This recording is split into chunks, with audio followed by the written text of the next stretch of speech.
आज हम एक काफी इंटरेस्टिंग केस के बारे में पढ़ेंगे। तो आज हम केस 4 हमारा जो है केस 4 के बारे में देखेंगे। तो सबसे पहले हमारे पास एक पेशेंट आया था 51 years male patient brought by the relative के साथ आया था, जिसने कंप्लेंट किया फीवर का since last 2 days, loss of appetite, abdominal pain, generalised weakness, right sided chest pain, right hypochondriac region pain and unable to take deep breath. तो patient आया, patient ने कहा कि उसे फीवर है। तो कब सबसे पहला कोई भी केस आता है तो हिस्ट्री लेना काफी ज्यादा इंपॉर्टेंट होता है। फीवर आ रहा है तो कितने दिन से आ रहा है, कितनी बार रहता है फीवर, उसके साथ साथ एसोसिएट सिम्टम्स क्या है, कफ है, कोल्ड है, चिल्स है, बॉडी एक है, ये सब देखना काफी ज्यादा जरूरी है। तो ये हमारे पास जो पेशेंट आया, इसको फीवर था लास्ट 2-3 डेज से, जो कि फीवर कंटिन्यूअस रहता था, ऑन एंड ऑफ फीवर नहीं था, थोड़ा थोड़ा टेम्परेचर रहता ही था, 99 100 ये बीच में। लॉस ऑफ एपेटाइट, खाना खाना कम हो गया था, खाना खाना जो कम हुआ वो काफी दिन से हो गया था। जनरलाइज्ड वीकनेस था, उसके साथ साथ उसको राइट साइडेड चेस्ट पेन था। राइट साइड में चेस्ट पेन था, यानी कि अगर हम देखेंगे तो ये चेस्ट है हमारा, तो ये साइड पे पेन था।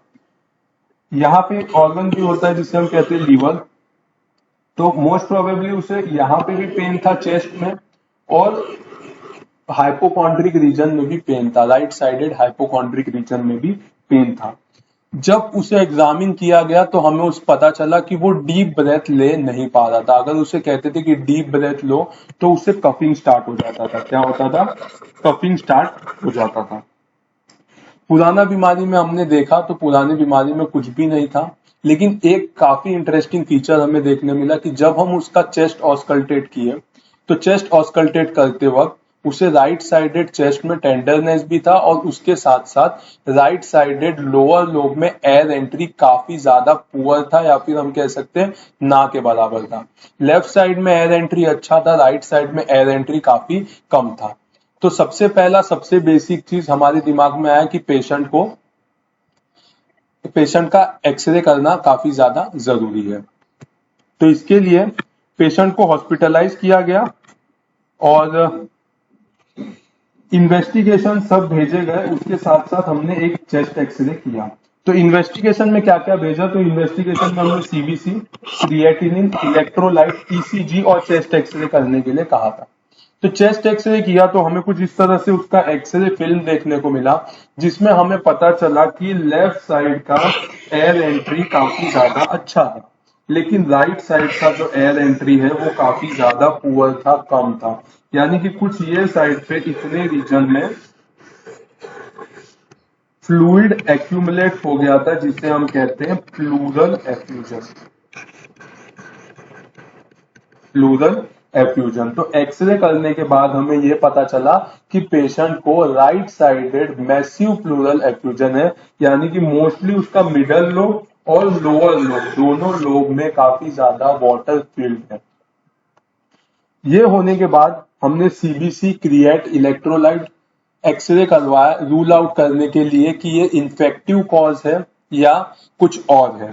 तो सबसे पहला चेस्ट एक्सरे में हमें पता चल गया कि पेशेंट को राइट साइडेड प्लूरल एफ्यूजन है।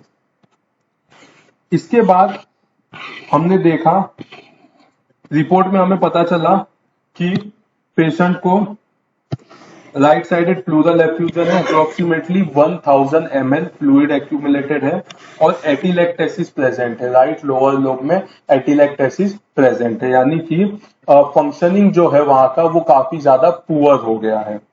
Large pleural effusion with few septae within and lower lobe atelectasis हमें देखने को मिलता है।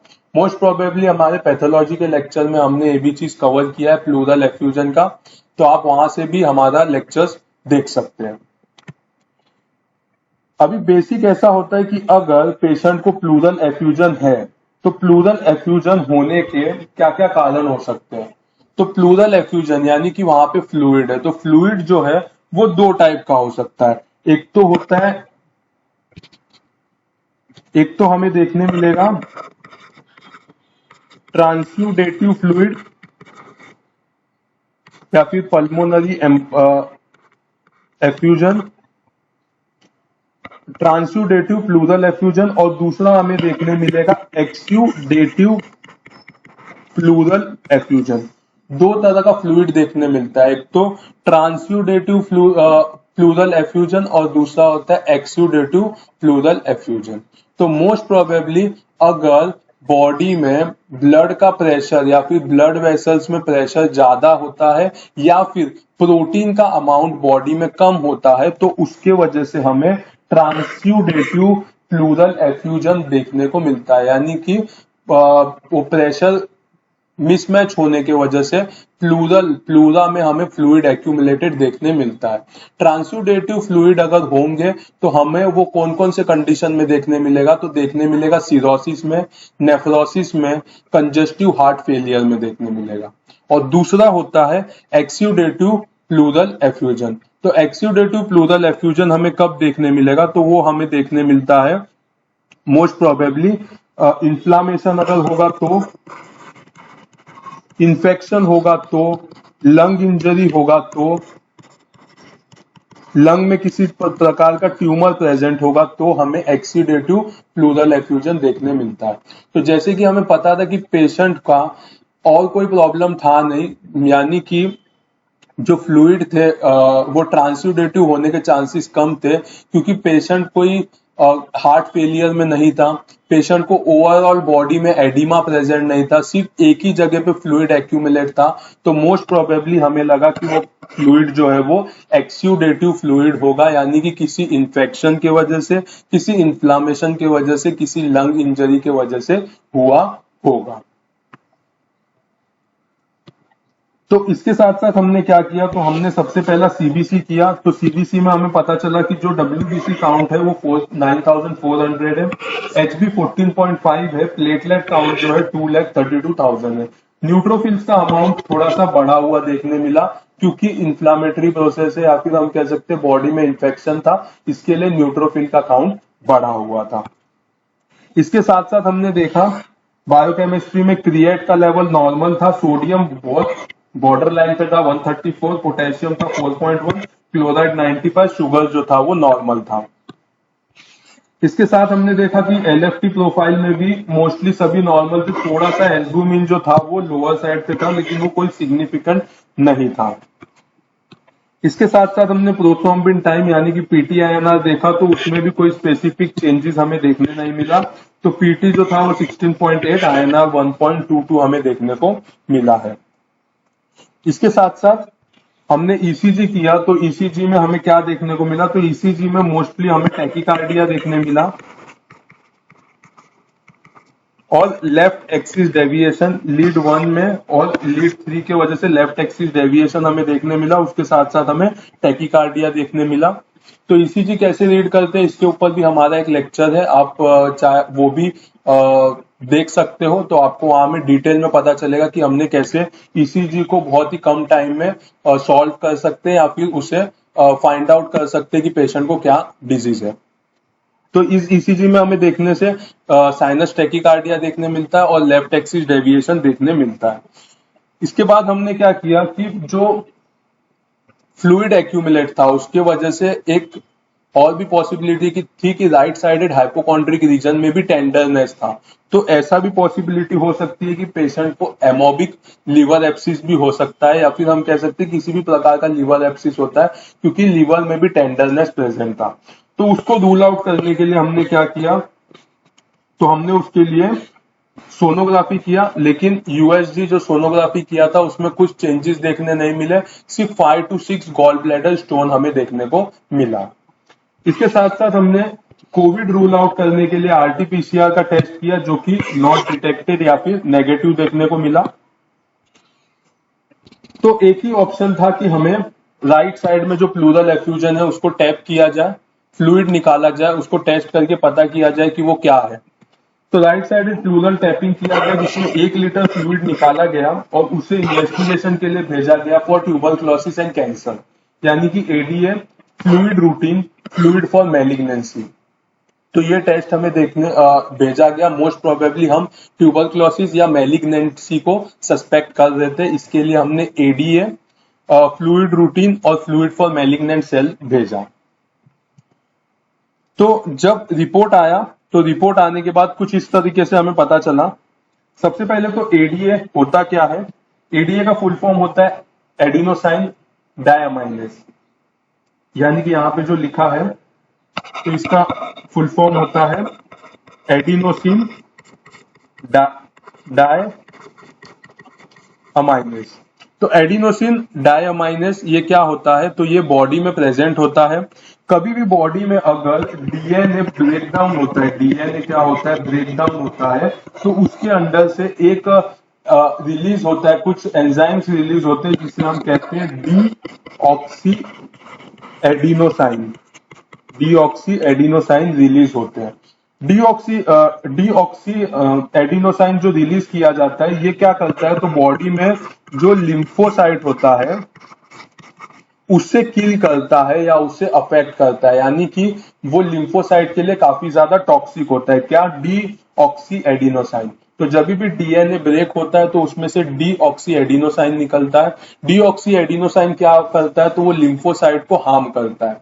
लेकिन हमारे बॉडी में एक और एंजाइम प्रेजेंट होता है जिसे हम कहते हैं एडीए। तो एडीए क्या करता है? तो डीऑक्सी एडिनोसाइन को कन्वर्ट करता है डी ऑक्सीनोसिन, डीऑक्सीनोसिन में कन्वर्ट करता है, जो कि लिम्फोसाइट के लिए हार्मफुल नहीं होता है, जो कि लिम्फोसाइट के लिए हार्मफुल नहीं होता है। तो ये काम होता है एडीए का, या फिर हम कह सकते हैं एडिनोसाइन डी अमाइनेस का। लेकिन जब हमने इसका रिपोर्ट देखा तो हमें पता चला कि एडिनोसाइन डी अमाइनेस जो है वो काफी ज्यादा हाई है, यानी कि अगर 50 से ज्यादा होता है तो हम पॉजिटिव मानते हैं। तो ये क्या हुआ कि एडिनोसाइन एडीए जो लेवल था वो हाई आया। तो मोस्ट प्रोबेबली एडीए का लेवल हाई कब आता है? जब पेशेंट को ट्यूबरक्यूलोसिस हो। तो ट्यूबरक्यूलोसिस में क्या होता है? तो ट्यूबरक्यूलोसिस में माइकोबैक्टीरियल जो एंटीजन प्रेजेंट होते हैं टीबी में, वो क्या करते हैं? वो है ना टी लिम्फोसाइट को क्या करते हैं? स्टिमुलेट करते हैं। टी लिम्फोसाइट को स्टिमुलेट करते हैं। तो टी लिम्फोसाइट जब भी स्टिमुलेट होता है तब क्या होता है? एडीए ज्यादा अमाउंट में रिलीज होता है लिम्फोसाइट को बचाने के लिए। तो ट्यूबरक्यूलोसिस में ही एडीए का लेवल जो है वो काफी ज्यादा बढ़ा हुआ हमें देखने को मिलता है। तो इसमें इस रिपोर्ट में हमने देखा कि एडीए का लेवल काफी ज्यादा बढ़ा हुआ है। उसके साथ साथ हमने बाकी फ्लूइड एग्जामिनेशन में भी देखा तो इसमें हमें मैलिग्नेंट सेल जो है वो नेगेटिव देखने को मिला है।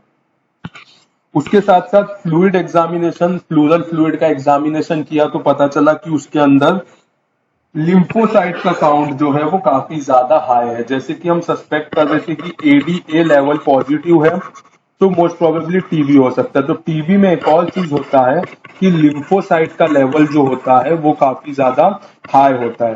तो अगर एडीए लेवल ज्यादा आया और लिम्फोसाइट का लेवल ज्यादा आया तो मोस्ट प्रोबेबली वो ट्यूबरक्यूलोसिस ही होता है।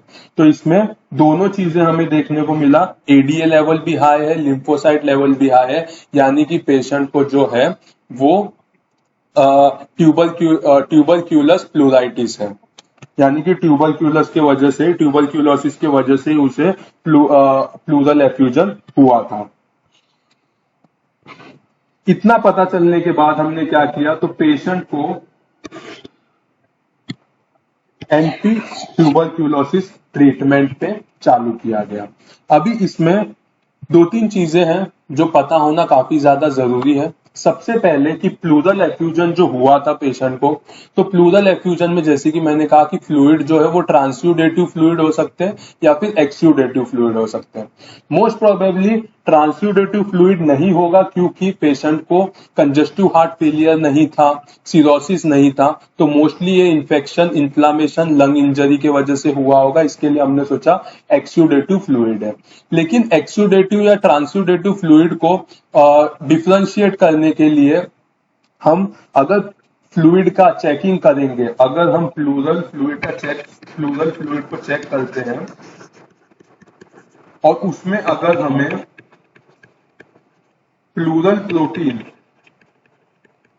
इज टू सीरम प्रोटीन का लेवल अगर ग्रेटर देन 0.5 देखने मिलता है, या फिर pleural LDH is to serum LDH का लेवल अगर हमें ग्रेटर देन 0.6 देखने मिलता है, लैक्टेट डिहाइड्रोजिनेज जितना प्लूरल फ्लूइड में लैक्टेट डिहाइड्रोजिनेज है उसका अगर हम रेशियो निकालें सीरम एलडीएच से, तो अगर वो ग्रेटर देन 0.6 होता है, यानी कि pleural protein is to serum protein greater than 0.5 हो और pleural LDH is to serum LDH अगर ग्रेटर देन 0.6 हो, तो मोस्टली ये इसे हम कहते हैं एक्सुडेटिव फ्लूइड। यानी कि एक्सुडेटिव फ्लूइड होने का मतलब है कि ये किसी तरह के इन्फ्लामेशन इन्फेक्शन से ही हुआ है। तो ये चीज हो गया। तो हमने पेशेंट को डायग्नोस किया ट्यूबरक्यूलस प्लूराइटिस को और हमने एंटी ट्यूबरक्यूलोसिस ट्रीटमेंट चालू किया। Most probably anti tuberculosis treatment का गोल क्या होता है? तो इसका 3 गोल होता है। सबसे पहला गोल होता है कि इससे एक्टिव टीबी फिर से ऑकर ना हो, ये चीज का ध्यान दिया जाए। दूसरा, पेशेंट को रिलीफ होना चाहिए, सिम्टम से। और तीसरा, प्रिवेंट करना होगा फ्रॉम फाइब्रोथोरैक्स। तो जो भी लंग्स में इन्फ्लामेशन की वजह से या इन्फेक्शन की वजह से जो इंजरी होती है उसे हील होने के लिए फाइब्रोसिस होने लगता है लंग्स में। तो 3 चीजें हम ट्यूबरक्लोसिस का ट्रीटमेंट स्टार्ट करते वक्त ये 3 चीज दिमाग में होना चाहिए कि पेशेंट को फिर से एक्टिव ऑकरेंस ना हो टीबी का, इतना डोज में हमें मेडिकेशन देना चाहिए। दूसरा, पेशेंट को रिलीफ होना चाहिए, जैसे कि ये कंडीशन में पेशेंट को चेस्ट पेन, ब्रेथलेसनेस, यानी कि हम कह सकते हैं inability to take deep breath, ये सब चीज कम होनी चाहिए। और तीसरा, फाइब्रोथोरैक्स से प्रिवेंट होना चाहिए, यानी कि हीलिंग जो है वो पूरी तरह से अच्छे से होनी चाहिए। ये 3 गोल हमेशा हमारे दिमाग में होना चाहिए। तो एंटी ट्यूबरक्लोसिस ट्रीटमेंट चालू करने से पहले हम सेंसिटिविटी का भी रिपोर्ट देखते हैं कि कौन से ड्रग से पेशेंट को रेजिस्टेंस है या नहीं है। तो जैसे कि हमारा फर्स्ट लाइन ऑफ ट्रीटमेंट में ड्रग्स जो आते हैं वो है आइसोनियाजिड, सेकेंड होता है रिफेम्पिन, थर्ड होता है पायराजिनामिड और फोर्थ होता है इथेम्ब्यूटोल। तो मोस्टली ये 4 ड्रग है वो फर्स्ट लाइन ट्रीटमेंट में हम देते हैं, जो जब तक हमें ये ना पता चले कि सेंसिटिविटी रिपोर्ट क्या है तो हम ये ड्रग स्टार्ट कर सकते हैं। आइसोनियाजिड हमें दिया जाता है 5 mg पर KG body weight per day के हिसाब से। रिफेम्पिन दिया जाता है 10 mg पर KG body weight per day. Pyrazinamide दिया जाता है 25 mg पर KG body weight per day और इथेम्ब्यूटोल दिया जाता है 15 mg पर KG body weight per day के हिसाब से फर्स्ट लाइन ऑफ ट्रीटमेंट दिया जाता है।